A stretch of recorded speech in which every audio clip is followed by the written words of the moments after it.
என் அன்பான நண்பர்களே, வாழ்க்கையில் சிரமங்கள் அதிகமாக இருக்கும்போது ஒரு விஷயம் மட்டும் நினைவில் வைங்க. நீங்க ஒருபோதும் தனியாக இல்லை. தெய்வீக வீரன் முருகன் தைரியம், ஞானம், வெற்றி ஆகியவற்றின் அடையாளம். முருகன் சவால்களை தவிர்க்கவில்லை, அவன் அதை நேராக எதிர்கொண்டான். பயம், சந்தேகம், இருள் எல்லாத்தையும் வென்றான்.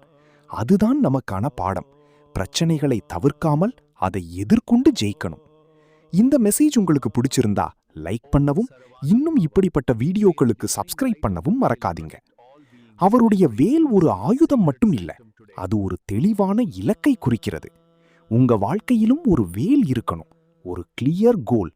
மனசு ஃபோக்கஸா இருந்தா எதுவும் உங்களை தடுக்க முடியாது. தவறுகள் வரும், தோல்விகள் வரும், சிலர் உங்களை சந்தேகப்படுவாங்க. ஆனா முருகன் மாதிரி நீங்க ஸ்டெடியா இருந்தா போதும். கஷ்ட நேரங்கள் நிரந்தரம் இல்ல, அது கடந்து போயிடும். ஒவ்வொரு முயற்சியும் உங்களை வெற்றிக்கு கொஞ்சம் கொஞ்சமாக கொண்டு போகும். நிமிர்ந்து நில், பயப்படாதே, முன்னேறு. ஒரு நாள் முருகன் எல்லா தடைகளையும் வென்றது போல நீங்களும் உங்கள் வாழ்க்கையில் வெற்றி பெறுவீர்கள்.